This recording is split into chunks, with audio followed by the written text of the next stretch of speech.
ವೀಕ್ಷಕರಿಗೆಲ್ಲ ನಮಸ್ಕಾರ.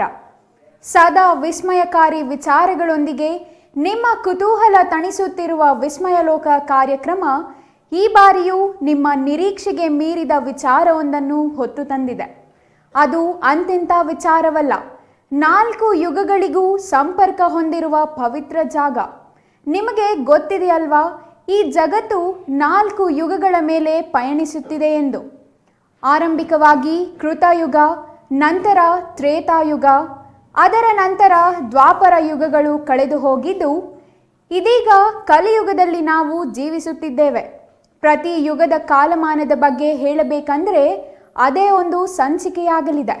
ಹಾಗಾಗಿ ಇಂದಿನ ವಿಷಯಕ್ಕೆ ಬರೋಣ. ಈ 4 ಯುಗಗಳಿಗೆ ಸಂಪರ್ಕ ಇರುವ ಆ ಜಾಗದ ಬಗ್ಗೆ ನಿಮಗೆ ಪರಿಚಯಿಸಲಿದೆ ವಿಸ್ಮಯ ಲೋಕ. ಹಾಗಾದರೆ ಯಾವುದು ಆ ಜಾಗ, ಎಲ್ಲಿದೆ ಅಂತೀರಾ? ನೀವೇ ನೋಡಿ.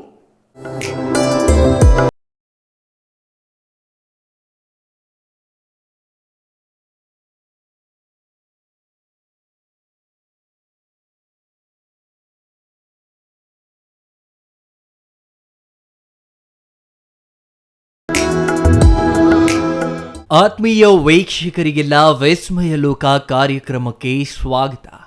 ಭಾನುವಾರದ ಏಳಿ ಸಂಜೆ ನಿಮಗಾಗಿಯೇ ವಿನೂತನ ಕಾರ್ಯಕ್ರಮವೊಂದನ್ನು ಹೊತ್ತು ತಂದಿದೆ ನಮ್ಮ ವಿಸ್ಮಯ ತಂಡ.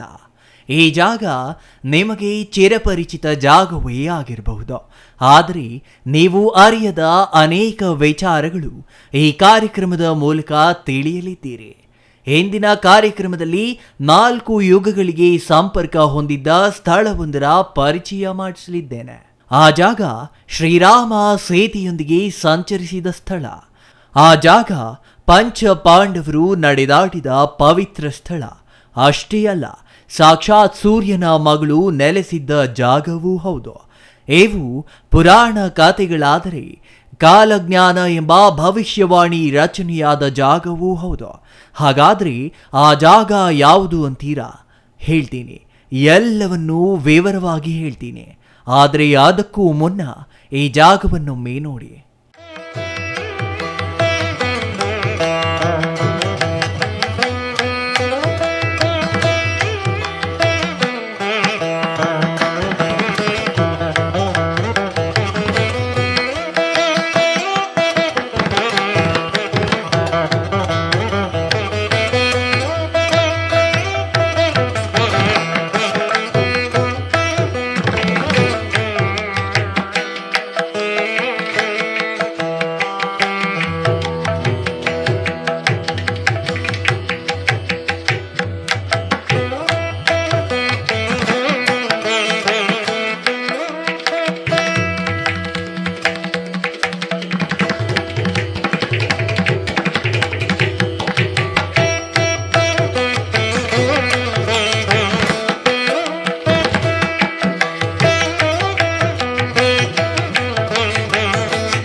ಇಲ್ಲಿ ಕಾಣ್ತಾ ಇದೆಯಲ್ಲ, ಈ ಬೃಹತ್ ಪ್ರವೇಶ ದ್ವಾರ, ಅದರ ಮೂಲಕ ಮೆಟ್ಟಿಲುಗಳು.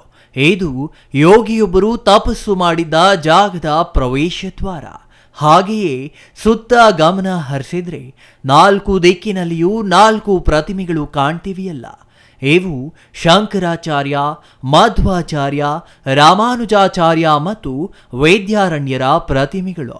ಇಲ್ಲಿ ಯಾಕಿವೆ 4 ಆಚಾರ್ಯರ ಪ್ರತಿಮೆಗಳು ಅಂತ ಯೋಚನೆ ಮಾಡ್ತಿದ್ದೀರಿ ಅಲ್ವೇ? ಇದೇ ಕಾರಣ ಇದೆ. ಆ ಕಾರಣ ತಿಳಿಯುವುದಕ್ಕೂ ಮೊದಲು ಮೇಲೆ ಹೋಗೋಣ ಬನ್ನಿ.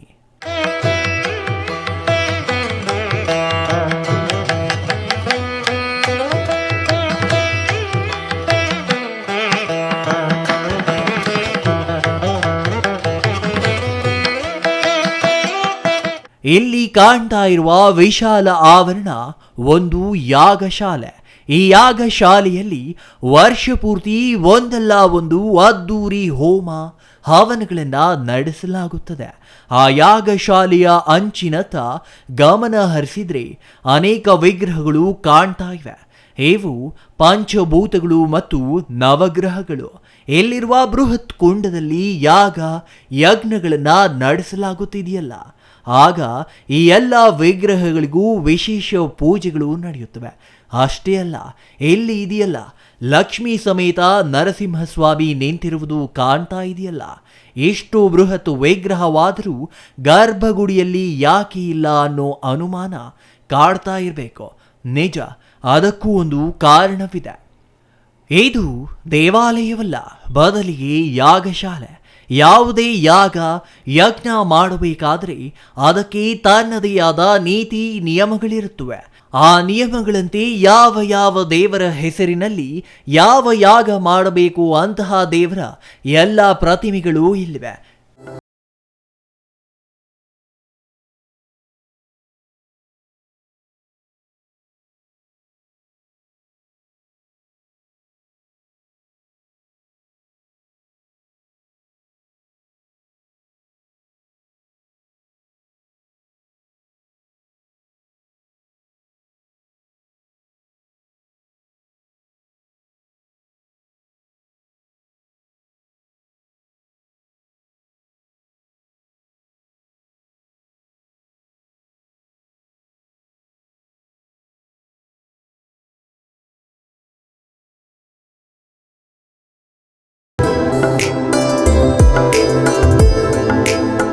ವರ್ಷ ಪೂರ್ತಿ ಧಾರ್ಮಿಕ ವಿಶೇಷ ದಿನಗಳಂದು ಇಲ್ಲಿ ಯಜ್ಞಗಳನ್ನು ಮಾಡಲಾಗುತ್ತದೆ.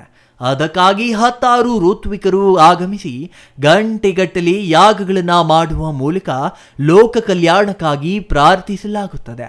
ಅಂತಹ ವಿಶೇಷ ಯಾಗ ಯಜ್ಞಾದಿಗಳನ್ನು ನಡೆಸಲೆಂದೇ ನಿರ್ಮಿಸಲಾಗಿರುವುದು ಈ ಯಾಗಶಾಲೆ. ಇಲ್ಲಿಗೆ ಪ್ರತಿನಿತ್ಯ ಭಕ್ತರು ಮಾತ್ರವಲ್ಲ, ಪ್ರವಾಸಿಗರು ಭೇಟಿ ನೀಡುತ್ತಾರೆ. ಅದಕ್ಕೆ ಕಾರಣ ಈ ಯಾಗಶಾಲೆ ಮಾತ್ರವಲ್ಲ, ಈ ಯಾಗಶಾಲೆಗೆ ಹೊಂದಿಕೊಂಡೇ ಇರುವ ಒಂದು ಗುಹೆ. ಆ ಗುಹೆಗೆ ಶತಶತಮಾನಗಳ ಇತಿಹಾಸವಿದೆ. ಅಷ್ಟೇ ಅಲ್ಲ, ಇದೇ ಗುಹೆಯಲ್ಲಿ ಯೋಗಿಯೊಬ್ಬರು ದೀರ್ಘ ತಪಸ್ಸು ಮಾಡಿ ಜ್ಞಾನೋದಯ ಪಡೆದಿದ್ರು. ಹಾಗೆ ಅವರು ಘೋರ ತಪಸ್ಸು ಮಾಡುವಾಗ ಅವರ ಕಾವಲಿಗಾಗಿ ನಿಂತಿದ್ದು ಅವರ ಭಕ್ತರೂ ಅಲ್ಲ, ರಾಜ ಭಟರೂ ಅಲ್ಲ, ಬದಲಿಗೆ ಒಂದು ಹುಲಿ ಮತ್ತು ಕಾಳಿಂಗ ಸರ್ಪ.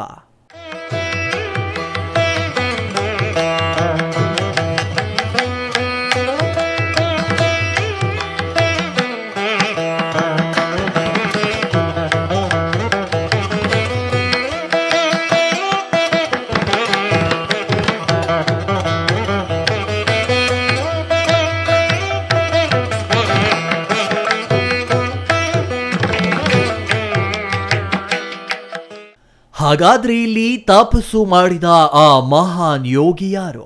ಯಾವ ಕಾರಣಕ್ಕೆ ಅವರು ಇಲ್ಲಿ ತಪಸ್ಸು ಮಾಡಿದ್ರು? ಹಾಗೆ ತಪಸ್ಸು ಮಾಡಿದ ನಂತರ ಅವರು ಜಗತ್ತಿಗೆ ನೀಡಿದ ಸಂದೇಶವಾದರೂ ಏನು? ಇಷ್ಟಕ್ಕೂ ಅವರು ಇಲ್ಲಿ ನೆಲೆಸಿದ್ದ ಕಾಲಮಾನವಾದರೂ ಯಾವಾಗ ಎಂಬಿತ್ಯಾದಿ ಪ್ರಶ್ನೆಗಳು ನಿಮ್ಮನ್ನ ಕಾಡ್ತಾ ಇವೆಯಲ್ಲ. ನಿಮ್ಮ ಎಲ್ಲ ಪ್ರಶ್ನೆಗಳಿಗೂ ಮುಂದೆ ಉತ್ತರ ಸಿಗಲಿದೆ. ಅಷ್ಟೇ ಅಲ್ಲ, ಇನ್ನಷ್ಟು ವಿಚಾರಗಳು ನಿಮ್ಮ ಕುತೂಹಲಕ್ಕೆ ಕಾರಣವಾಗಲಿವೆ.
ನೋಡಿದ್ರಲ್ಲ ವೀಕ್ಷಕರೇ, ಅಲ್ಲಿರುವ ಯಾಗಶಾಲೆ, ಆ ಯಾಗಶಾಲೆಯಲ್ಲಿರುವ ಬೃಹತ್ ಯಜ್ಞಕುಂಡಗಳು, ಆ ಯಜ್ಞಕುಂಡಗಳ ಸುತ್ತಲೂ ಇರುವ 10 ವಿಗ್ರಹಗಳು ಎಲ್ಲವೂ ನೋಡಿದ್ರಲ್ಲ.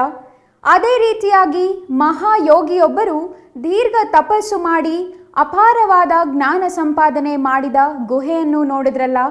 ಹಾಗಾದ್ರೆ ಯಾವುದು ಆ ಜಾಗ? ಅಲ್ಲಿ ತಪಸ್ಸು ಮಾಡಿದ ಯೋಗಿಗಳಾದರೂ ಯಾರು ಅಂತೀರಾ? ಅದನ್ನು ತಿಳಿಯುವುದಕ್ಕೂ ಮೊದಲು ಒಂದು ಚಿಕ್ಕ ವಿರಾಮ.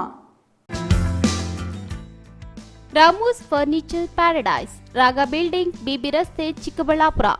ನಮ್ಮ ಸಂಸ್ಥೆಯು 1994ರಿಂದ ಚಿಕ್ಕಬಳ್ಳಾಪುರ ಜಿಲ್ಲಾದ್ಯಂತ ಗ್ರಾಹಕರ ಬೇಡಿಕೆಗಳಿಗೆ ಅನುಗುಣವಾಗಿ ಗುಣಮಟ್ಟದಲ್ಲಿ ಯಾವುದೇ ರಾಜಿ ಇಲ್ಲದೆ ಉತ್ತಮ ಸೇವೆಯನ್ನ ಸಲ್ಲಿಸುತ್ತಾ ಬಂದಿದೆ. ನಮ್ಮಲ್ಲಿ ಆಕರ್ಷಕ ಕಲಾತ್ಮಕ ವಿನ್ಯಾಸಗಳುಳ್ಳ ವಿವಿಧ ಮಾದರಿಯ ಗೃಹಾಲಂಕಾರ teak wood furnitures, sofa set, dining tables, leather sofa set, office furnitures ಮತ್ತು ಬೆಡ್ರೂಮ್ ವಾರ್ಡ್ರೋಬ್ಸ್ ಅಂಡ್ ಕಾಟ್ಸ್ ಮತ್ತು ಇಟಾಲಿಯನ್ ಕಿಚನ್ ಮತ್ತು ನಿಮ್ಮ ಮನೆಯ ಎಲ್ಲಾ ಇಂಟೀರಿಯರ್ ಡಿಸೈನ್ ಅನ್ನ ನಿಮ್ಮ ಮನಸ್ಸಿಗೊಪ್ಪುವಂತೆ ಕೇವಲ 15 ದಿನಗಳಲ್ಲಿ ಮಾಡಿಕೊಡಲಾಗುತ್ತದೆ. ಜರ್ಮನ್ ಯಂತ್ರೋಪಕರಣಗಳಿಂದ ಕೂಡಿದ ಸ್ವಂತ ಫ್ಯಾಕ್ಟರಿಯನ್ನ ಹೊಂದಿದ್ದು ಎಲ್ಲ ರೀತಿಯ ಗ್ರಾಹಕರ ಕೈಗೆಟುಕುವ ಬೆಲೆಗಳಿಗೆ ತಕ್ಕಂತೆ ಫರ್ನಿಚರ್ಸ್ ಹಾಗೂ ಇಂಟೀರಿಯರ್ ಅನ್ನ ಮಾಡಿಕೊಡಲಾಗುತ್ತದೆ. ಇನ್ನೇಕೆ ತಡ, ಹಿಂದೆ ಭೇಟಿ ಕೊಡಿ. ರಾಮೂಸ್ ಫರ್ನಿಚರ್ಸ್ ಪ್ಯಾರಡೈಸ್, ರಾಗ ಬಿಲ್ಡಿಂಗ್, ಬಿಬಿ ರಸ್ತೆ, ಚಿಕ್ಕಬಳ್ಳಾಪುರ.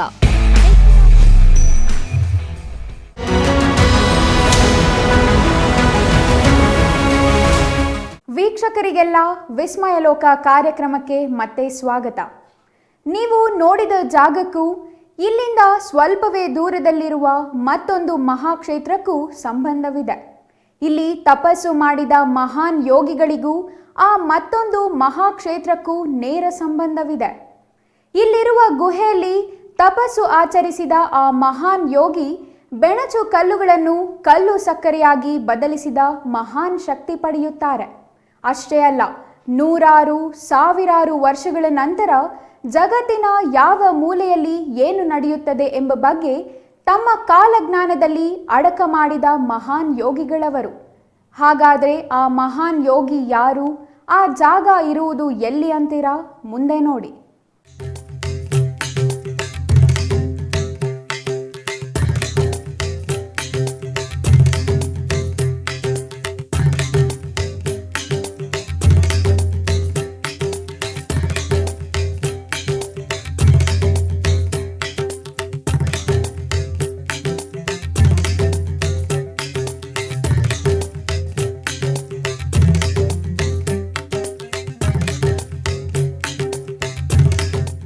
ವೀಕ್ಷಕರೇ, ಇದು ಕೈವಾರ ಕ್ಷೇತ್ರ. ಇಲ್ಲಿ ಜೀವಂತ ಸಮಾಧಿಯಾಗಿರುವ ಯೋಗಿಯ ಹೆಸರು ನಾರಾಯಣಪ್ಪ ತಾತಯ್ಯನವರು. 17ನೇ ಶತಮಾನದಲ್ಲಿ ಜೀವಂತವಿದ್ದ ತಾತಯ್ಯನವರು ನಿಮ್ಮೆಲ್ಲರಂತೆ ಸಾಮಾನ್ಯವಾಗಿ ಜೀವಿಸಿದವರು. ಆದರೆ ಜ್ಞಾನೋದಯದ ನಂತರ ಮಹಾನ್ ಯೋಗಿಗಳಾಗಿ ಪರಿವರ್ತನೆಯಾಗಿ 110 ವರ್ಷ ಜೀವಿಸಿದ ಶತಾಯುಷಿಗಳು. ನಂತರ ಈ ಜಗತ್ತಿನ ಮೇಲೆ ಬೇಸರವಾಗಿ ವೃಂದಾವನ ನಿರ್ಮಿಸಿಕೊಂಡು ಜೀವಂತವಾಗಿ ಸಮಾಧಿಯಾದ ಮಹಾನ್ ಯೋಗಿಗಳು. ಅವರ ಜೀವಂತ ಸಮಾಧಿ ಜಾಗವೇ ಈ ಕ್ಷೇತ್ರ ಕೈವಾರ.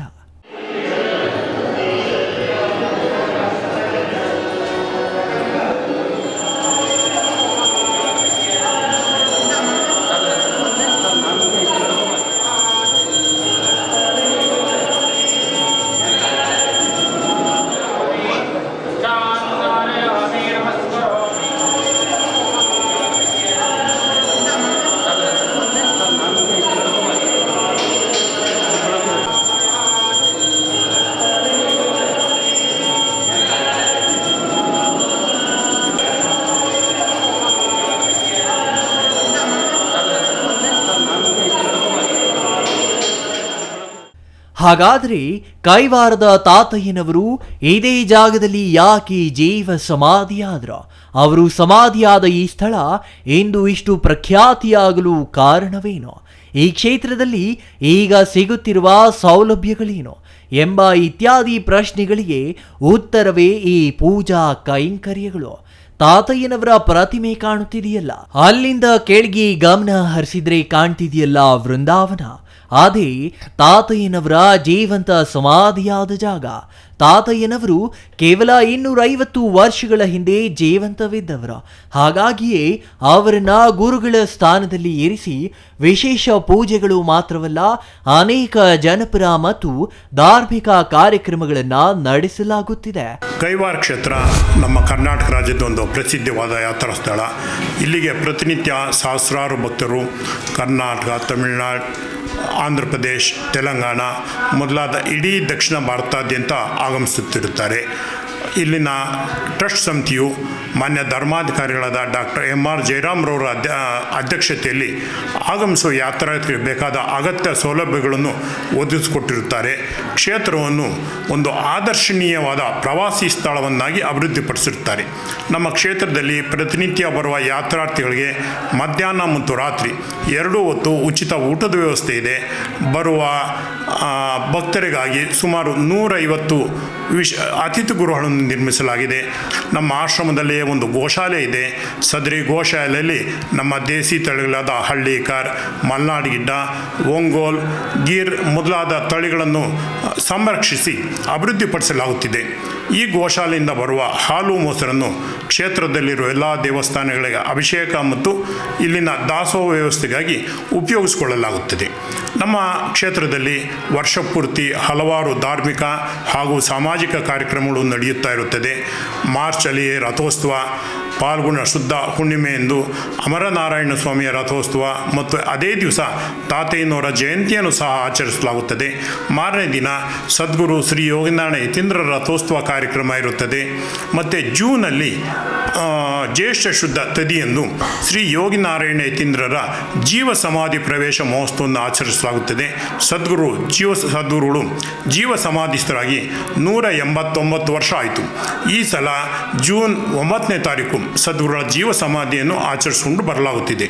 ಮತ್ತು ಆಷಾಢ ಮಾಸದಲ್ಲಿ ಅಂದರೆ ಈ ವರ್ಷ ಜುಲೈ 19, 20, 21 3 ದಿನಗಳ ಕಾಲ ಗುರುಪೂಜಾ ಮಹೋತ್ಸವ ಪ್ರಯುಕ್ತ ವಿಶೇಷ ಸಂಗೀತೋತ್ಸವವನ್ನು ವ್ಯವಸ್ಥೆ ಮಾಡಲಾಗುತ್ತದೆ. ಈ ಸಂಗೀತೋತ್ಸವದಲ್ಲಿ ಪ್ರಖ್ಯಾತ ವಿದ್ವಾಂಸರುಗಳು ಥ್ರೂಔಟ್ ದಕ್ಷಿಣ ಭಾರತಾದ್ಯಂತ ಆಗಮಿಸಿ ಸದ್ಗುರುಗಳಿಗೆ ಸೇವೆಯನ್ನು ವ್ಯವಸ್ಥೆ ಸಲ್ಲಿಸುತ್ತಾರೆ. ಈ 3 ದಿನಗಳ ಕಾಲ ಸುಮಾರು 1 ಲಕ್ಷಕ್ಕೂ ಹೆಚ್ಚಿನ ಭಕ್ತರು ಬಂದು ಈ ಸಂಗೀತದ ಸವಿಯನ್ನು ಸವಿಯುತ್ತಾರೆ. ಹಿಂದಿನ ವರ್ಷಗಳಲ್ಲಿ ಡಾಕ್ಟರ್ ಬಾಲಮುರಳಿ ಕೃಷ್ಣ, ನೇದನೂರು ಕೃಷ್ಣಮೂರ್ತಿ, ಪ್ರಿಯಾ ಸಿಸ್ಟರ್ಸ್, ಮಲ್ಲಾಡಿ ಬಿರಸ್, ಕನ್ಯಾಕುಮಾರಿ ಮೊದಲಾದ ಹಲವಾರು ಗಣ್ಯರು ಭಾಗವಹಿಸಿ ತಮ್ಮ ಸೇವೆಯನ್ನು ಸದ್ಗುರುಗಳಿಗೆ ಸಮರ್ಪಿಸಿದ್ದಾರೆ. ಇದು ನಮ್ಮ ಆಶ್ರಮದ ಒಂದು ಅತ್ಯಂತ ದೊಡ್ಡ ಕಾರ್ಯಕ್ರಮಗಳಲ್ಲಿ ಒಂದು. ಮತ್ತು ಶ್ರಾವಣ ಮಾಸದ 1ನೇ ಶುಕ್ರವಾರ ಸುಮಾರು 3,000 ಜನ ಮುತ್ತೈದೆಯರು ಸೇರಿ ಇಲ್ಲಿ ಸಾಮೂಹಿಕವಾಗಿ ಲಕ್ಷ್ಮೀ ಪೂಜೆಯನ್ನು ಆಚರಿಸುತ್ತಾರೆ. ಈ ಲಕ್ಷ್ಮೀ ಪೂಜೆಗೆ ಅಗತ್ಯವಾದ ಪೂಜಾ ಸಲಕರಣೆಗಳನ್ನು ನಮ್ಮ ಆಶ್ರಮದ ವತಿಯಿಂದಲೇ ಉಚಿತವಾಗಿ ನೀಡಲಾಗುತ್ತದೆ. ಮತ್ತು ಇಲ್ಲಿಂದ 2 ಕಿಲೋಮೀಟರ್ ದೂರದಲ್ಲಿ ಒಂದು ದೊಡ್ಡ ಯಾಗಶಾಲೆ ಇದೆ. ಇದು ಸದ್ಗುರು ಶ್ರೀ ಯೋಗಿನಾರಾಯಣ ತಪಸ್ಸು ಮಾಡಿರುವ ನರಸಿಂಹಸ್ವಾಮಿ ಗುಹೆಯ ಬಳಿ ಇದೆ. ಈ ಯಾಗಶಾಲೆಯಲ್ಲಿ ಪ್ರತಿನಿತ್ಯ ರುದ್ರಹೋಮ, ಸುದರ್ಶನ ಹೋಮ, ನವಗ್ರಹ ಹೋಮ ಮೊದಲಾದವುಗಳನ್ನು ಆಚರಿಸಬೇಕಾದ ಅಗತ್ಯ ವ್ಯವಸ್ಥೆಗಳನ್ನು ಕಲ್ಪಿಸಲಾಗಿದೆ. ಮತ್ತು ಈ ವೈಕುಂಠ ಪ್ರದೇಶದಲ್ಲಿ ಸುಮಾರು 920 ಎಕರೆ ಪ್ರದೇಶದಲ್ಲಿ ಒಂದು ಸುಂದರವಾದ ತಪೋವನವನ್ನು ಅಭಿವೃದ್ಧಿಪಡಿಸಲಾಗಿದೆ. ಈ ತಪೋವನದ ಅಭಿವೃದ್ಧಿ ಕಾರ್ಯಗಳನ್ನು ಕರ್ನಾಟಕ ರಾಜ್ಯ ಅರಣ್ಯ ಇಲಾಖೆ ಮತ್ತು ನಮ್ಮ ಶ್ರೀ ಯೋಗಿನಾರಾಯಣ ಮಠ 2 ಜಂಟಿಯಾಗಿ ನಿರ್ವಹಿಸಿ ಅಭಿವೃದ್ಧಿಪಡಿಸಿರುತ್ತೇವೆ. ಇಲ್ಲಿ ಈಗ ಸಹಜವಾಗಿ ಹಲವಾರು ವೈಲ್ಡ್ ಅನಿಮಲ್ಸ್ ಇದೆ. 100 ಸಂಖ್ಯೆಯಲ್ಲಿ ಜಿಂಕೆ, ನವಿಲು ಮೊದಲಾದವು ಇಲ್ಲಿ ಬಂದು ನೆಲೆಸ್ತಾ ಇದೆ. ಇದು ತುಂಬ ಸುಂದರವಾಗಿದೆ. ಮಳೆಗಾಲದಲ್ಲಂತೂ ಒಳ್ಳೆ ಮಲೆನಾಡಲ್ಲಿದ್ದ ಅನುಭವ ಇರುತ್ತದೆ. ಈ ಕೈವಾರ ಕ್ಷೇತ್ರದಲ್ಲಿ ನಡೆಯುತ್ತಿರುವ ಸೇವಾ ಕಾರ್ಯಕ್ರಮಗಳ ಬಗ್ಗೆ ಕೇಳಿದ್ರಲ್ಲ, ಹಾಗೆಯೇ ಈ ಕ್ಷೇತ್ರದ ಇತಿಹಾಸವನ್ನು ತಿಳಿಯೋಣ ಬನ್ನಿ. ಇಲ್ಲಿ ಕಾಣ್ತಾ ಇದೆಯಲ್ಲ, ಇದು ಕೈವಾರ ಶ್ರೀ ಕ್ಷೇತ್ರ. ಚಿಂತಾಮಣಿ ತಾಲೂಕಿನಲ್ಲಿರುವ ಒಂದು ಧಾರ್ಮಿಕ ಕ್ಷೇತ್ರ. ಇಲ್ಲಿ ನೆಲೆಸಿದ್ದ ಮಹಾಯೋಗಿ ಕೈವಾರದ ನಾರಾಯಣಪ್ಪ ತಾತಯ್ಯನವರು ಬಳೆ ವ್ಯಾಪಾರ ಮಾಡಿಕೊಂಡು ಜೀವನ ಸಾಗಿಸುತ್ತಿದ್ದ ಸಾಮಾನ್ಯ ವ್ಯಕ್ತಿ. ಆದರೆ ಅವರಿಗೆ ವ್ಯಾಪಾರ ಹತ್ತಲೇ ಇಲ್ಲ. ಬಳೆ ಎಂಬುದು ಮಾರಾಟ ವಸ್ತುವಲ್ಲ, ಅದು ಮುತ್ತೈದೆಯರ ಸಂಕೇತ ಎಂದು ಭಾವಿಸಿದ್ದ ನಾರಾಯಣಪ್ಪ ತಾತಯ್ಯನವರು ಬಳೆಗಳನ್ನ ಮಾರಾಟ ಮಾಡುವ ಬದಲು ಮಹಿಳೆಯರಿಗೆಲ್ಲ ಉಚಿತವಾಗಿ ನೀಡಿ ಬರುತ್ತಿರುತ್ತಾರೆ. ಇದರಿಂದ ಸಹಜವಾಗಿಯೇ ಕುಟುಂಬದಲ್ಲಿ ಕಲಹ ಏರ್ಪಡುತ್ತದೆ. ಹಾಗೆ ಒಂದು ದಿನ ಆಂಧ್ರದ ಚಿತ್ತೂರಿನ ಕಡೆ ಹೋಗಿ ಬಳೆ ವ್ಯಾಪಾರ ಮಾಡುವ ಬದಲು ಉಚಿತವಾಗಿ ತೋಡಿಸಿ ಬರುವಾಗ ಸಾಕ್ಷಾತ್ ಮಹಾಲಕ್ಷ್ಮಿಯೇ ಪ್ರತ್ಯಕ್ಷವಾಗಿ ತಾತಯ್ಯನವರ ಮಲ್ಲಾರದಲ್ಲಿದ್ದ ಎಲ್ಲ ಬಳೆಗಳನ್ನ 2 ಕೈಗಳಿಗೆ ತೋಡಿಸುವಂತೆ ಕೇಳಿದ್ರಂತೆ. 17ನೇ ಶತಮಾನದಲ್ಲಿ ಸಾಮಾನ್ಯರಲ್ಲಿ ಸಾಮಾನ್ಯರಂತೆ ನೆಲೆಸಿದ್ದ ನಾರಾಯಣಪ್ಪ ತಾತಯ್ಯನವರು ತಮ್ಮ ಕುಲವೃತ್ತಿಯಾದ ಬಳೆ ವ್ಯಾಪಾರ ಮಾಡುತ್ತಿದ್ರಲ್ಲ. ಹಾಗಾದ್ರೆ ಅವರು ಯಾಕೆ ಬಳೆ ವ್ಯಾಪಾರದಲ್ಲಿ ಮುಂದುವರಿಯಲಿಲ್ಲ? ಅದಕ್ಕೂ ಒಂದು ಕಾರಣವಿದೆ. ಆ ಕಾರಣವೇನೆಂದರೆ, ತಾತಯ್ಯನವರು ಬಳೆಗಳನ್ನ ಮಾರಾಟ ಮಾಡುವ ಬದಲು ಮುತ್ತೈದೆಯರಿಗೆ ಉಚಿತವಾಗಿ ತೋಡಿಸಿ ಬರುತ್ತಿದ್ದ ಕಾರಣ ಜೀವನ ನಡೆಯುವುದೇ ಕಷ್ಟವಾಗುತ್ತದೆ. ಇದರಿಂದ ಮನೆಯಲ್ಲಿ ಕಲಹ ಆರಂಭವಾಗುತ್ತದೆ. ಆಗ ಅನಿವಾರ್ಯವಾಗಿ ತಾತಯ್ಯನವರು ಮನೆಯಿಂದ ಹೊರಬರಬೇಕಾಗುತ್ತದೆ. ಆ ಬಳೆಯನ್ನು ತೊಡಿಸ್ತಾ ಇದ್ರು. ಯಾರಾದರೂ ಹಣ ಕೊಟ್ಟರೆ ಇಸ್ಕೊಳ್ಳೋರು, ಇಲ್ದಿದ್ರೆ ಕೃಷ್ಣಾರ್ಪಣಮಸ್ತು ಅಂತ ಹೇಳಿಬಿಟ್ಬಿಡೋರು. ಆ ಕಾಲಾನಂತರದಲ್ಲಿ ತಾತಯ್ಯನವರಿಗೆ ಅವರ ಸೋದರತ್ತೆಯ ಮಗಳು ಮುನಿಯಮ್ಮ ಎಂಬತಕ್ಕಂತಹ ವಧುವಿನೊಡನೆ ಮದುವೆಯಾಗತ್ತೆ. ಹೆಂಡತಿ ಹೇಳ್ತಾಳೆ, ಹೆಂಡತಿ ಹೇಳ್ತಾಳೆ, ನೀವು ಈ ರೀತಿಯಾಗಿ ಓದಡೆ ಎಲ್ಲವೂ ಸಹ ಕೃಷ್ಣಾರ್ಪಣಮಸ್ತು ಅಂತ ಬಿಟ್ಬಿಟ್ಟು ಬಂದರೆ ನಮ್ಮ ಸಂಸಾರ ನಡೆಯೋದು ಹೇಗೆ? ನಿಮಗೆ ಸುತ್ತಮುತ್ತಲೂ ಇರ್ತಕ್ಕಂತಹ ಅವ್ರು ಎಲ್ಲರೂ ಕೂಡ ಪರಿಚಯಸ್ಥರು. ಆ ಕಾರಣದಿಂದ ನೀವು ದೂರದ ಪ್ರಾಂತ್ಯಕ್ಕೆ ಹೋಗಿ ಬಳೆಯ ವ್ಯಾಪಾರವನ್ನು ಮಾಡಿ, ಆ ಬಳೆ ವ್ಯಾಪಾರವನ್ನು ಮಾಡಿದಾಗ ನಮಗೊಂದಷ್ಟು ದುಡ್ಡು ಬರುತ್ತೆ, ಅದರಿಂದ ನಾವು ಜೀವನ ಸಾಗಿಸಬಹುದು ಅಂತ ಹೆಂಡತಿ ಮುನಿಯಮ್ಮ ಹೇಳಿದ ಸಲಹೆಯ ಮೇರೆಗೆ ತಾತಯ್ಯನವರು ಇಲ್ಲಿಂದ ದೂರ ಪ್ರಾಂತ್ಯವಾಗಿರ್ತಕ್ಕಂತಹ ಚಿತ್ತೂರು ಪ್ರದೇಶಕ್ಕೆ ಹೋಗ್ತಾರೆ. ಅಲ್ಲಿ ಬಳೆಯ ವ್ಯಾಪಾರವನ್ನು ಮಾಡ್ತಾರೆ.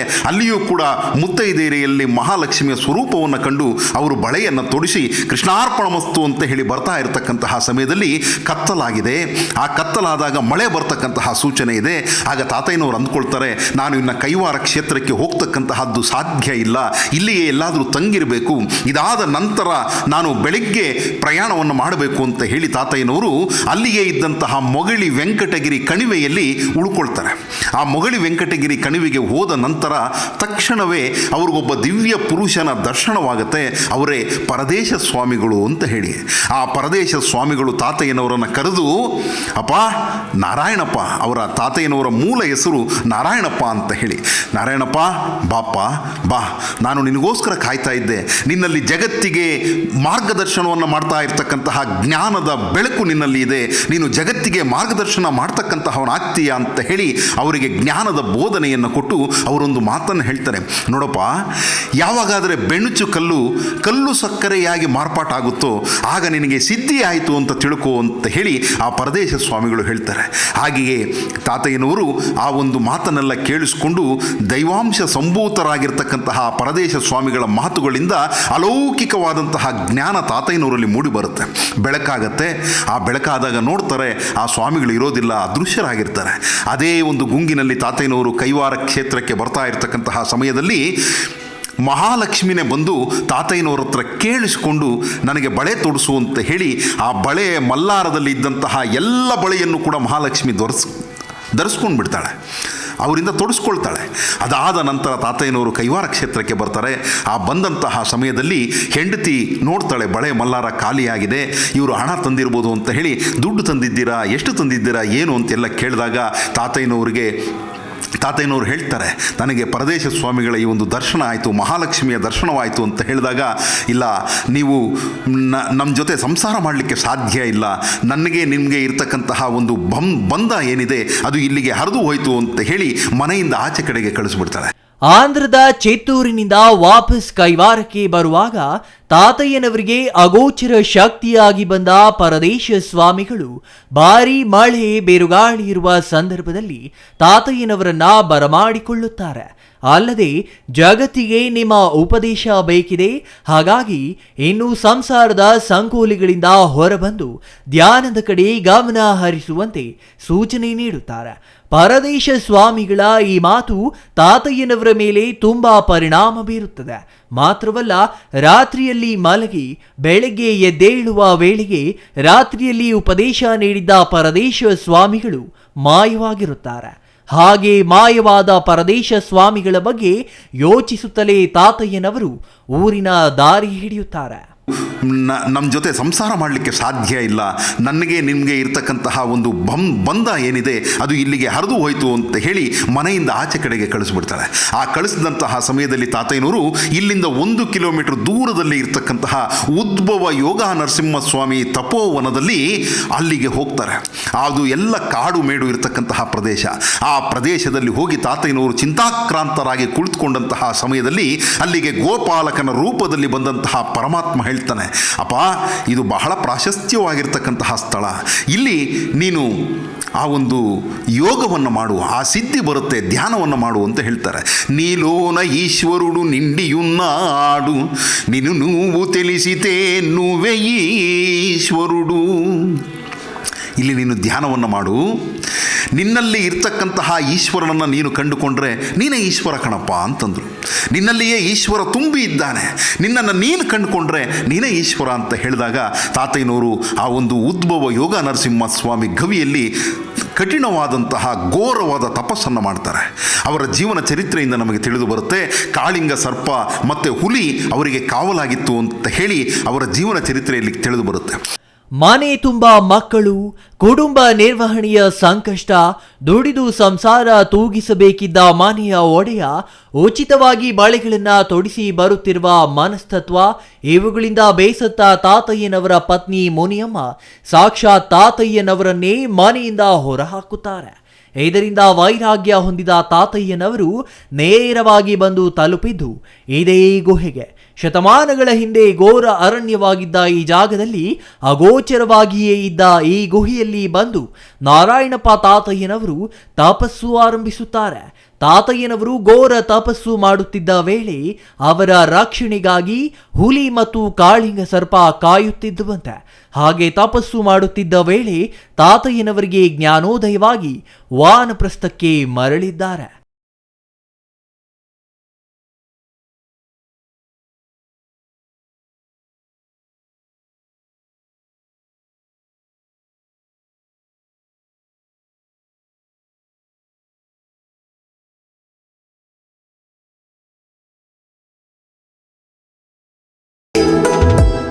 ಅಷ್ಟೇ ಅಲ್ಲ, ಪರದೇಶಿ ಸ್ವಾಮಿಗಳು ಮಾತನಾಡುವಾಗ ನಿಮ್ಮ ತಪಸ್ಸು ಸಂಪನ್ನವಾಗಬೇಕಾದರೆ ಬೆಳಕು ಕಲ್ಲುಗಳು ಕಲ್ಲು ಸಕ್ಕರೆಯಾಗಿ ಬದಲಾಗಬೇಕು, ಬೆಂಚು ಕಲ್ಲುಗಳು ಕಲ್ಲು ಸಕ್ಕರೆಯಾಗಿ ಬದಲಾಗಬೇಕು. ಹಾಗೆ ಬೆಂಚು ಕಲ್ಲುಗಳು ಕಲ್ಲು ಸಕ್ಕರೆಯಾದ ದಿನ ನಿಮ್ಮ ತಪಸ್ಸು ಸಂಪನ್ನವಾಗಿದೆ ಎಂದು ಅರ್ಥ. ಆಗ ನೀವು ಈ ಜಗತ್ತಿಗೆ ಬೆಳಕು ನೀಡುವ ಸಾಹಿತ್ಯ ರಚನೆ ಮಾಡಬೇಕು ಎಂದು ಹೇಳಿದ್ರಂತೆ. ಹಾಗೆಯೇ ಈ ಗುಹೆಯಲ್ಲಿ ತಪಸ್ಸು ಮಾಡಿದ ನಾರಾಯಣಪ್ಪ ತಾತಯ್ಯನವರು ಈ ಪ್ರದೇಶದ ನೆಲದಲ್ಲಿ ಬಿದ್ದಿದ್ದ ಬೆಂಚು ಕಲ್ಲುಗಳನ್ನು ಎತ್ತಿಕೊಂಡ ತಕ್ಷಣ ಅದು ಕಲ್ಲು ಸಕ್ಕರೆಯಾಗಿ ಬದಲಾಗಿದೆ. ಹಾಗೆ ಬದಲಾದ ಕಲ್ಲು ಸಕ್ಕರೆಯನ್ನ ಈ ಕಾಡಿನಲ್ಲಿ ಕುರಿ ಕಾಯುತ್ತಿದ್ದ ಹುಡುಗರಿಗೆ ತಾತಯ್ಯನವರು ನೀಡಿದ್ರಂತೆ. ಬೆಂಚು ಕಲ್ಲುಗಳನ್ನ ಎತ್ತಿಕೊಂಡು ಕಲ್ಲು ಸಕ್ಕರೆ ಮಾಡಿದ ಪವಾಡವನ್ನ ಕಣ್ಣಾರೆ ಕಂಡ ಕುರಿ ಕಾಯುವ ಹುಡುಗರು ಗ್ರಾಮಕ್ಕೆ ಬಂದು ವಿಚಾರವನ್ನ ಎಲ್ಲರಿಗೂ ತಿಳಿಸಿದ್ದಾರೆ. ಅಲ್ಲಿ ಯೋಗ ಸಿದ್ಧಿಯನ್ನು ಪಡೆದ ನಂತರ ಅಲ್ಲಿ ಕುರಿ ಮೇಯಿಸ್ತಾ ಇರ್ತಕ್ಕಂತಹ ದನ ಮೇಯಿಸ್ತಾ ಇರ್ತಕ್ಕಂತಹ ಹುಡುಗರನ್ನು ಕರೆದು ಕಲ್ಲನ್ನು ಕೊಟ್ಟರೆ ಅದು ಕಲ್ಲು ಸಕ್ಕರೆಯಾಯಿತು. ಆಗ ಆ ಹುಡುಗರೆಲ್ಲರೂ ಕೂಡ ಕೈವಾರ ಕ್ಷೇತ್ರಕ್ಕೆ ಬಂದು ಇಲ್ಲಿ ಹೇಳ್ತಾರೆ, ಈ ಥರ ಅಲ್ಲಿ ಒಬ್ಬ ತಾತಯ್ಯ ಇದ್ದಾರೆ, ಅವರು ಕಲ್ಲು ಕೊಟ್ಟರೆ ಕಲ್ಲು ಸಕ್ಕರೆಯಾಗತ್ತೆ ಅಂತ ಹೇಳಿದಾಗ ಊರಿನವರೆಲ್ಲ ಹೋಗಿ ಅವರನ್ನು ಕರ್ಕೊಂಡು ಬಂದು ಇದೇ ಪ್ರದೇಶದಲ್ಲಿ ಎಲ್ಲಿ ತಾತಯ್ಯನವರು ಜೀವ ಸಮಾಧಿಸ್ಥರಾಗಿದ್ದಾರೋ ಈ ಪ್ರದೇಶದಲ್ಲಿ ಒಂದು ಪರ್ಣ ಕುಟೀರವನ್ನು, ಒಂದು ಗುಡಿಸಲನ್ನು ಕಟ್ಟಿಕೊಟ್ಟು ಇಲ್ಲಿ ನೀವು ಧ್ಯಾನಾಸಕ್ತರಾಗಿ ನಮಗೆಲ್ಲರಿಗೂ ಕೂಡ ಒಂದು ಜ್ಞಾನದ ಉಪದೇಶ ಕೊಡಬೇಕು ಅಂತ ಹೇಳಿದಾಗ ತಾತಯ್ಯನವರು ಅವರ 50ನೇ ವಯಸ್ಸಿನಿಂದ ಸನ್ಯಾಸತ್ವವನ್ನು ಸ್ವೀಕಾರ ಮಾಡಿ ಜನರಿಗೆ ಜ್ಞಾನದ ಬೋಧನೆಯನ್ನು, ಮಾನವ ಕೋಟಿಗೆ ಬೇಕಾಗಿರ್ತಕ್ಕಂತಹ ಮಾರ್ಗದರ್ಶನವನ್ನು ಅವರ ಕೀರ್ತನೆಗಳ ಮೂಲಕ, ತತ್ವ ಸಂದೇಶಗಳ ಮೂಲಕ ಜನಮಾನಸಕ್ಕೆ ಕೊಟ್ಟಿರ್ತಕ್ಕಂತಹದ್ದು. ತಾತಯ್ಯನವರು ಹಲವಾರು ಕೀರ್ತನೆಗಳನ್ನು ಬರೆದರು. ನೋಡಿದ್ರಲ್ಲ ವೀಕ್ಷಕರೇ, ಆಂಧ್ರದ ಚಿತ್ತೂರಿಗೆ ಬಳೆ ವ್ಯಾಪಾರಕ್ಕಾಗಿ ಹೋಗಿದ್ದ ನಾರಾಯಣಪ್ಪ ತಾತಯ್ಯನವರು ಅಲ್ಲಿಯೂ ಮಹಿಳೆಯರಿಗೆ ಉಚಿತವಾಗಿ ಬಳೆ ತೊಡಿಸಿ ಬರುವಾಗ ಸಾಕ್ಷಾತ್ ಮಹಾಲಕ್ಷ್ಮಿಯೇ ಬಂದು ತಾತಯ್ಯನವರ ಮಲ್ಲಾರದಲ್ಲಿದ್ದ ಎಲ್ಲ ಬಳೆಗಳನ್ನು ತನ್ನ 2 ಕೈಗಳಿಗೆ ತೊಡಿಸಿಕೊಂಡರಂತೆ. ಅಷ್ಟೇ ಅಲ್ಲ, ರಾತ್ರಿಯ ವೇಳೆ ಕಣಿವೆಯೊಂದರಲ್ಲಿ ತಂಗಿದ್ದ ತಾತಯ್ಯನವರಿಗೆ ಪ್ರತ್ಯಕ್ಷರಾದ ಪರದೇಶ ಸ್ವಾಮಿಗಳು ಜಗತ್ತಿನ ಶ್ರೇಯಸ್ಸಿಗಾಗಿ ಶ್ರಮಿಸುವಂತೆ ಮನವಿ ಮಾಡುತ್ತಾರೆ. ಅವರ ಅಪೇಕ್ಷೆಯಂತೆ ಗೃಹಸ್ಥರಾಗಿದ್ದ ತಾತಯ್ಯನವರು ಗುಹೆ ಸೇರಿ ತಪಸ್ಸು ಆರಂಭಿಸುತ್ತಾರೆ. ಹಾಗೆ ತಪಸ್ಸು ಮಾಡುತ್ತಿದ್ದ ತಾತಯ್ಯನವರ ಕಾವಲಿಗೆ ಹುಲಿ ಮತ್ತು ಕಾಳಿಂಗ ಸರ್ಪ ಕಾವಲಿಗೆ ನಿಂತಿದ್ದವಂತೆ. ಹಾಗಾದರೆ ಮುಂದೇನಾಯಿತು ಹೇಳ್ತೀನಿ, ಒಂದು ಚಿಕ್ಕ ವಿರಾಮ.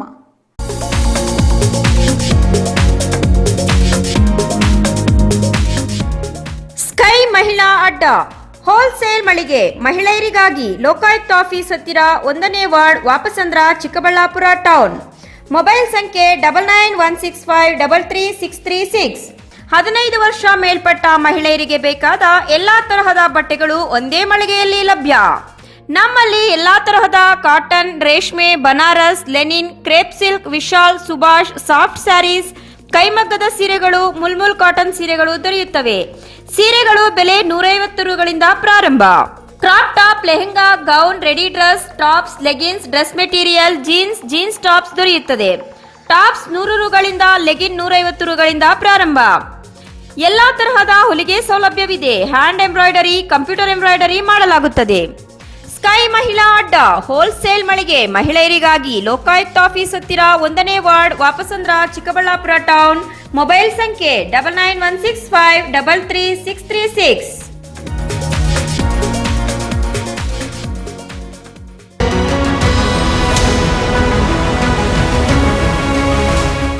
ಉದ್ಭವ ನರಸಿಂಹಮೂರ್ತಿ ಇದ್ದ ಗುಹೆಯಲ್ಲಿ ಘೋರ ತಪಸ್ಸು ಆಚರಿಸಿದ ತಾತಯ್ಯನವರು ಜ್ಞಾನೋದಯವಾದ ನಂತರ ಕುರಿ ಕಾಯುತ್ತಿದ್ದ ಯುವಕರಿಗೆ ಬೆಣಚು ಕಲ್ಲುಗಳನ್ನು ಕಲ್ಲು ಸಕ್ಕರೆ ಮಾಡಿ ನೀಡುತ್ತಾರೆ. ಇದನ್ನು ತಿಂದ ಕುರಿಗಾಹಿಗಳು ಗ್ರಾಮಕ್ಕೆ ಬಂದು ನಡೆದ ವಿಚಾರವನ್ನು ಎಲ್ಲರಿಗೂ ಹೇಳುತ್ತಾರೆ. ತಾತಯ್ಯನವರ ಪವಾಡಗಳು ಒಂದೊಂದೇ ಹೊರಬರಲು ಆರಂಭವಾಗುತ್ತವೆ. ಮಹಾನ್ ಯೋಗಿಯೊಬ್ಬರು ಬಂದಿದ್ದಾರೆಂಬ ವಿಚಾರ ಈ ವ್ಯಾಪ್ತಿಯಲ್ಲಿ ಭಾರೀ ಸದ್ದು ಮಾಡುತ್ತದೆ. ತಾತಯ್ಯನವರನ್ನು ಕಾಣಲು ತಂಡೋಪತಂಡವಾಗಿ ಜನರು ಬರಲು ಆರಂಭಿಸುತ್ತಾರೆ. ಮುಂದೆ ಏನಾಯ್ತು ಅಂತೀರಾ? ನೀವೇ ನೋಡಿ.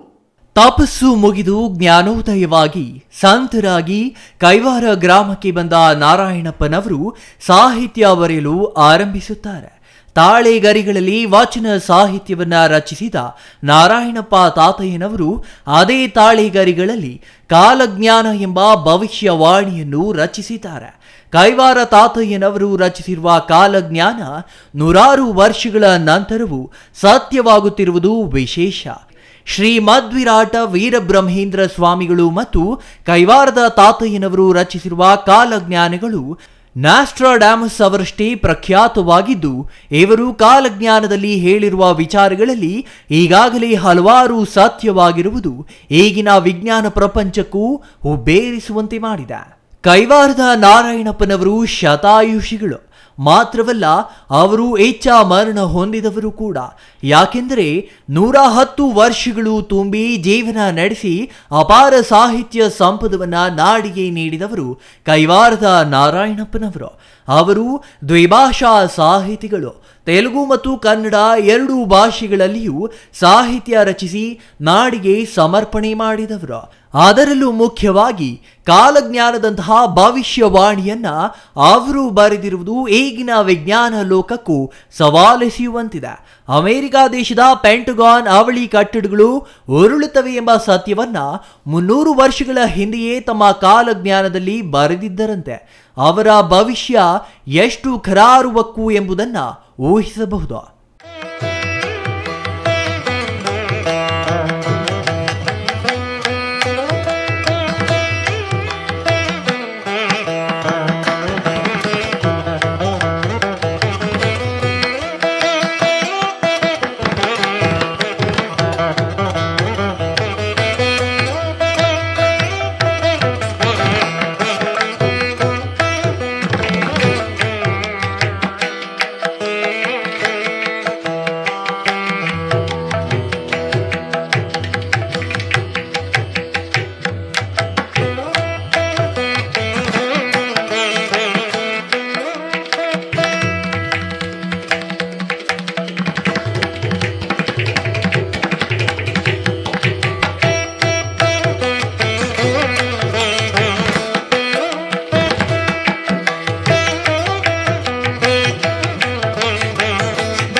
ಅಷ್ಟೇ ಅಲ್ಲ, ಬೇವಿನ ಮರದಲ್ಲಿ ಹಾಲು ಸೋರುತ್ತದೆ ಎಂದು, ಹಂದಿಯ ಹೊಟ್ಟೆಯಲ್ಲಿ ಆನೆ ಮರಿ ಜನಿಸಲಿದೆ ಎಂದು ಗಾಂಧಿ ಎಂಬ ವ್ಯಕ್ತಿ ಬಂದು ಭಾರತವನ್ನ ಬ್ರಿಟಿಷರ ಸಂಕೋಲೆಗಳಿಂದ ಮುಕ್ತಿ ಮಾಡುತ್ತಾನೆಂದು, ಹೀಗೆ 10 ಹಲವು ವಿಚಾರಗಳನ್ನ ನಾರಾಯಣಪ್ಪನವರು ತಮ್ಮ ಕಾಲಜ್ಞಾನದಲ್ಲಿ ಸಂಕೇತ ಭಾಷೆಯಲ್ಲಿ ರಚಿಸಿದ್ದರಂತೆ.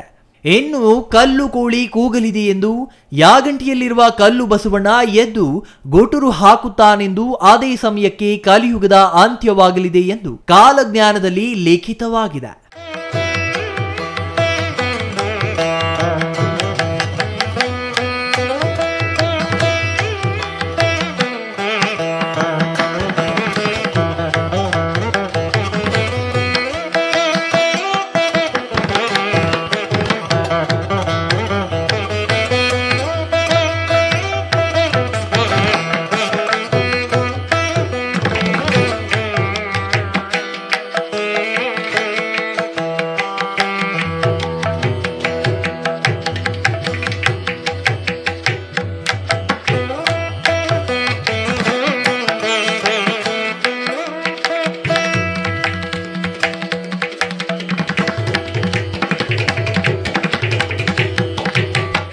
ತಾತಯ್ಯನವರು 110 ವರ್ಷಗಳ ತುಂಬು ಜೀವನದ ನಂತರ ಈ ಜಗತ್ತಿನ ಮೇಲೆ ಬೇಸರವಾಗಿ ಸ್ವಇಚ್ಛೆಯಿಂದ ಜೀವ ಸಮಾಧಿಯಾಗುತ್ತಾರೆ. ಹಾಗೆ ಜೀವ ಸಮಾಧಿಯಾಗಿರುವ ಜಾಗದಲ್ಲಿಯೇ ಈಗ ಪ್ರತಿನಿತ್ಯ ಅವರ ವೃಂದಾವನಕ್ಕೆ ಪೂಜೆಗಳು ನಡೆಯುತ್ತಿವೆ. ಅವರ ಜೀವ ಸಮಾಧಿಯ ನಂತರ ಅವರ ಅನುಯಾಯಿಗಳೆಲ್ಲ ಛೇದ್ರವಾಗಿ ಈ ಕೈವಾರ ಕ್ಷೇತ್ರ ಪಾಳು ಬಿದ್ದಿತ್ತು. ಅಂತಹ ಸಮಯದಲ್ಲಿ ಈ ಕ್ಷೇತ್ರದ ಅಭಿವೃದ್ಧಿಗಾಗಿ ಮುಂದೆ ಬಂದವರು ಎಂ.ಎಸ್. ರಾಮಯ್ಯ. ಎಂ.ಎಸ್. ರಾಮಯ್ಯ ಅವರು ಇದೇ ಕೈವಾರ ನಾರಾಯಣಪ್ಪನವರ ಬಲಿಜ ಸಮುದಾಯಕ್ಕೆ ಸೇರಿದವರು. ಹಾಗಾಗಿಯೇ ಅವರು ಜೀವ ಸಮಾಧಿಯಾಗಿರುವ ಜಾಗವನ್ನ ಅಭಿವೃದ್ಧಿ ಪಡಿಸುವ ಉದ್ದೇಶದಿಂದ ಕೈವಾರ ಕ್ಷೇತ್ರದ ಅಭಿವೃದ್ಧಿಗೆ ಕಂಕಣ ಬದ್ಧರಾದರು. ಪರಿಣಾಮ ಪಾಳು ಬಿದ್ದಿದ್ದ ಈ ಕ್ಷೇತ್ರ ಎಷ್ಟು ಅಭಿವೃದ್ಧಿ ಹೊಂದಲು ಕಾರಣವಾಯಿತು. ಈಗ ಈ ಕ್ಷೇತ್ರದಲ್ಲಿ 100 ಅತಿಥಿ ಗೃಹಗಳು, ನಿತ್ಯ ಅನ್ನದಾನ ನಡೆಯುತ್ತಿದ್ದು, ದೇಶಿ ತಳಿಗಳ ಸಂರಕ್ಷಣೆಯ ಉದ್ದೇಶದಿಂದ ಒಂದು ಗೋಶಾಲೆಯನ್ನು ತೆರೆಯಲಾಗಿದೆ. ಅಷ್ಟೇ ಅಲ್ಲ, ಯಾವುದೇ ಸಮುದಾಯದವರಾದರೂ ಇಲ್ಲಿ ಮದುವೆಯಾಗಬೇಕಾದರೆ ಉಚಿತವಾಗಿ ಆಗಲು ಶ್ರೀ ಕ್ಷೇತ್ರ ಕೈವಾರ ಟ್ರಸ್ಟ್ ಸಹಕರಿಸುತ್ತಿದೆ. ಕೈವಾರ ಕ್ಷೇತ್ರ ನಮ್ಮ ಕರ್ನಾಟಕ ರಾಜ್ಯದ ಒಂದು ಪ್ರಸಿದ್ಧವಾದ ಯಾತ್ರಾ ಸ್ಥಳ. ಇಲ್ಲಿಗೆ ಪ್ರತಿನಿತ್ಯ ಸಹಸ್ರಾರು ಭಕ್ತರು ಕರ್ನಾಟಕ, ತಮಿಳುನಾಡು, ಆಂಧ್ರ ಪ್ರದೇಶ್, ತೆಲಂಗಾಣ ಮೊದಲಾದ ಇಡೀ ದಕ್ಷಿಣ ಭಾರತಾದ್ಯಂತ ಆಗಮಿಸುತ್ತಿರುತ್ತಾರೆ. ಇಲ್ಲಿನ ಟ್ರಸ್ಟ್ ಸಮಿತಿಯು ಮಾನ್ಯ ಧರ್ಮಾಧಿಕಾರಿಗಳಾದ ಡಾಕ್ಟರ್ ಎಂ.ಆರ್. ಜಯರಾಮ್ರವರ ಅಧ್ಯಕ್ಷತೆಯಲ್ಲಿ ಆಗಮಿಸುವ ಯಾತ್ರಾರ್ಥಿಗಳಿಗೆ ಬೇಕಾದ ಅಗತ್ಯ ಸೌಲಭ್ಯಗಳನ್ನು ಒದಗಿಸಿಕೊಟ್ಟಿರುತ್ತಾರೆ. ಕ್ಷೇತ್ರವನ್ನು ಒಂದು ಆದರ್ಶನೀಯವಾದ ಪ್ರವಾಸಿ ಸ್ಥಳವನ್ನಾಗಿ ಅಭಿವೃದ್ಧಿಪಡಿಸಿರುತ್ತಾರೆ. ನಮ್ಮ ಕ್ಷೇತ್ರದಲ್ಲಿ ಪ್ರತಿನಿತ್ಯ ಬರುವ ಯಾತ್ರಾರ್ಥಿಗಳಿಗೆ ಮಧ್ಯಾಹ್ನ ಮತ್ತು ರಾತ್ರಿ 2 ಹೊತ್ತು ಉಚಿತ ಊಟದ ವ್ಯವಸ್ಥೆ ಇದೆ. ಬರುವ ಭಕ್ತರಿಗಾಗಿ ಸುಮಾರು 150 ಅತಿಥಿ ಗೃಹಗಳನ್ನು ನಿರ್ಮಿಸಲಾಗಿದೆ. ಈ ಸರಳ ವಿವಾಹಗಳನ್ನು ಆಚರಿಸಿಕೊಳ್ಳುವ ಅನುಕೂಲವಾದಂತೆ 5 ಕಿರು ಕಲ್ಯಾಣ ಮಂಟಪಗಳನ್ನು ಸಹ ನಮ್ಮ ಆಶ್ರಮದ ಪರಿಸರದಲ್ಲಿ ನಿರ್ಮಾಣ ಮಾಡಿರುತ್ತೇವೆ. ನಮ್ಮ ಆಶ್ರಮದಲ್ಲಿ ಒಂದು ಗೋಶಾಲೆ ಇದೆ. ಸದರಿ ಗೋಶಾಲೆಯಲ್ಲಿ ನಮ್ಮ ದೇಸಿ ತಳಿಗಳಾದ ಹಳ್ಳಿಕಾರ್, ಮಲ್ನಾಡ್ ಗಿಡ್ಡ, ಒಂಗೋಲ್, ಗೀರ್ ಮೊದಲಾದ ತಳಿಗಳನ್ನು ಸಂರಕ್ಷಿಸಿ ಅಭಿವೃದ್ಧಿಪಡಿಸಲಾಗುತ್ತಿದೆ. ಈ ಗೋಶಾಲೆಯಿಂದ ಬರುವ ಹಾಲು ಮೊಸರನ್ನು ಕ್ಷೇತ್ರದಲ್ಲಿರುವ ಎಲ್ಲ ದೇವಸ್ಥಾನಗಳಿಗೆ ಅಭಿಷೇಕ ಮತ್ತು ಇಲ್ಲಿನ ದಾಸೋಹ ವ್ಯವಸ್ಥೆಗಾಗಿ ಉಪಯೋಗಿಸಿಕೊಳ್ಳಲಾಗುತ್ತದೆ. ನಮ್ಮ ಕ್ಷೇತ್ರದಲ್ಲಿ ವರ್ಷಪೂರ್ತಿ ಹಲವಾರು ಧಾರ್ಮಿಕ ಹಾಗೂ ಸಾಮಾಜಿಕ ಕಾರ್ಯಕ್ರಮಗಳು ನಡೆಯುತ್ತಾ ಇರುತ್ತದೆ. ಮಾರ್ಚಲ್ಲಿ ರಥೋತ್ಸವ, ಪಾಲ್ಗುಣ ಶುದ್ಧ ಹುಣ್ಣಿಮೆಯಂದು ಅಮರನಾರಾಯಣ ಸ್ವಾಮಿಯ ರಥೋತ್ಸವ ಮತ್ತು ಅದೇ ದಿವಸ ತಾತಯ್ಯನವರ ಜಯಂತಿಯನ್ನು ಸಹ ಆಚರಿಸಲಾಗುತ್ತದೆ. ಮಾರನೇ ದಿನ ಸದ್ಗುರು ಶ್ರೀ ಯೋಗಿನಾರಾಯಣ ಯತೀಂದ್ರ ರಥೋತ್ಸವ ಕಾರ್ಯಕ್ರಮ ಇರುತ್ತದೆ. ಮತ್ತು ಜೂನಲ್ಲಿ ಜ್ಯೇಷ್ಠ ಶುದ್ಧ ತದಿಯಂದು ಶ್ರೀ ಯೋಗಿನಾರಾಯಣ ಯತೀಂದ್ರರ ಜೀವ ಸಮಾಧಿ ಪ್ರವೇಶ ಮಹೋತ್ಸವವನ್ನು ಆಚರಿಸಲಾಗುತ್ತದೆ. ಸದ್ಗುರುಗಳು ಜೀವ ಸಮಾಧಿಸ್ಥರಾಗಿ 189 ವರ್ಷ ಆಯಿತು. ಈ ಸಲ ಜೂನ್ 9ನೇ ತಾರೀಕು ಸದ್ಗುರುಗಳ ಜೀವ ಸಮಾಧಿಯನ್ನು ಆಚರಿಸಿಕೊಂಡು ಬರಲಾಗುತ್ತಿದೆ. ಈ ಕೈವಾರ ಟ್ರಸ್ಟ್ ಕೇವಲ ಈ ಕ್ಷೇತ್ರದ ಅಭಿವೃದ್ಧಿಗೆ ಮಾತ್ರ ಸೀಮಿತವಾಗಿಲ್ಲ. ಧಾರ್ಮಿಕ ಸಾಮಾಜಿಕ ಕಾರ್ಯಕ್ರಮಗಳಲ್ಲಿ ತೊಡಗಿದೆ. ರಾಜ್ಯದಾದ್ಯಂತ ನಡೆಯುವ ಧಾರ್ಮಿಕ ಕಾರ್ಯಕ್ರಮಗಳಿಗೆ ಈ ಟ್ರಸ್ಟ್ ನೆರವು ಕೂಡ ನೀಡುತ್ತಿದೆ. ಅದರ ಭಾಗವಾಗಿಯೇ ಪ್ರತಿ ವರ್ಷ ತಿರುಪತಿಗೆ ಕಾಲ್ನಡಿಗೆಯಲ್ಲಿ ಸಾಗುವ ಕಾರ್ಯಕ್ರಮವೊಂದನ್ನು ಶ್ರೀ ಕ್ಷೇತ್ರ ಕೈವಾರ ಟ್ರಸ್ಟ್ ಅಧ್ಯಕ್ಷರಾಗಿರುವ ಎಂ.ಆರ್. ಜಯರಾಮ್ ಅವರ ನೇತೃತ್ವದಲ್ಲಿ ಹಮ್ಮಿಕೊಳ್ಳಲಾಗುತ್ತಿತ್ತು. ಅಷ್ಟೇ ಅಲ್ಲ, ಅದೇ ಎಂ.ಆರ್. ಜಯರಾಮ್ ಅವರ ನೇತೃತ್ವದಲ್ಲಿ ಗಿರಿ ಪ್ರದಕ್ಷಿಣೆಯಂತಹ ಕಾರ್ಯಕ್ರಮಗಳನ್ನು ಹಮ್ಮಿಕೊಳ್ಳಲಾಗಿದೆ.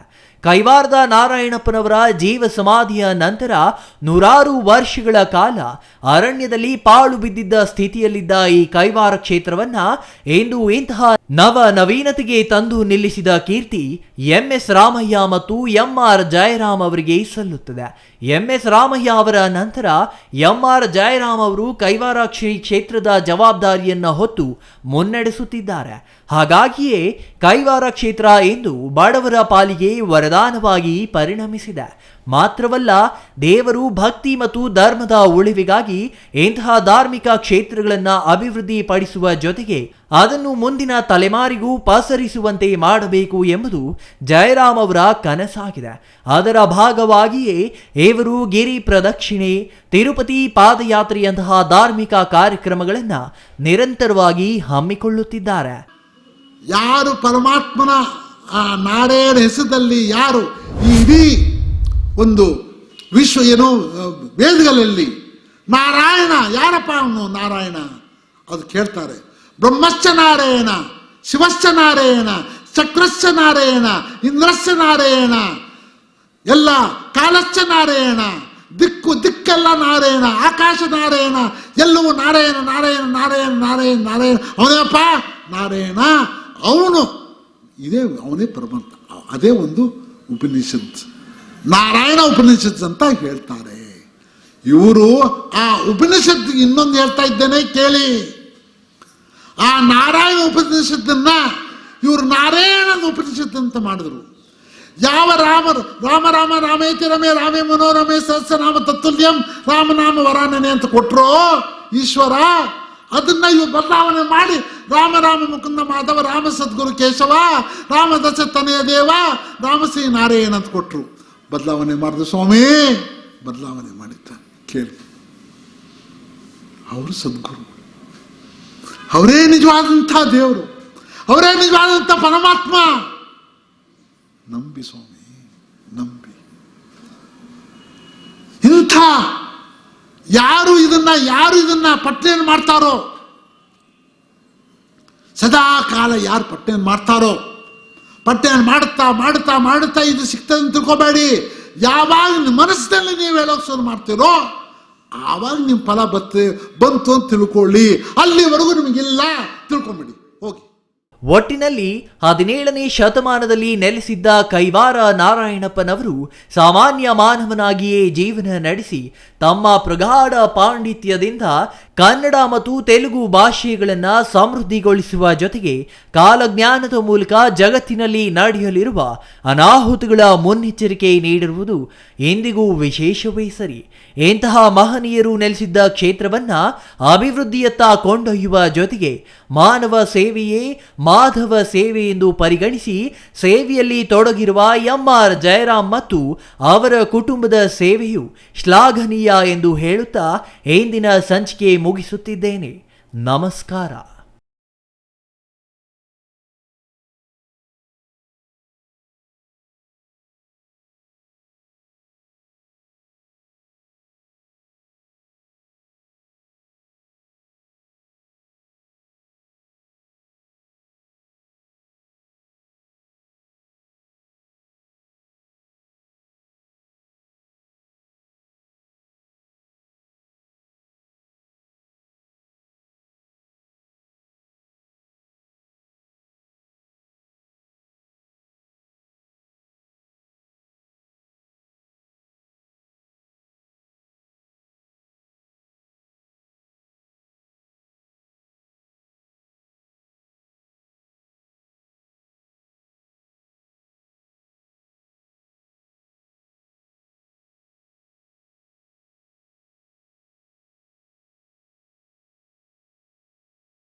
ನೋಡಿದ್ರಲ್ಲ ವೀಕ್ಷಕರೇ, ಕೈವಾರದ ನಾರಾಯಣಪ್ಪನವರ ಜೀವನ ವೃತ್ತಾಂತವನ್ನ.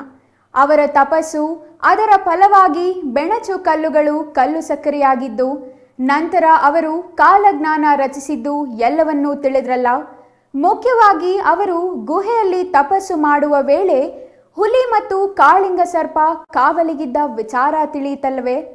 ಕೈವಾರದ ತಾತಯ್ಯನವರು ಕಾರಣ ಜನ್ಮರು.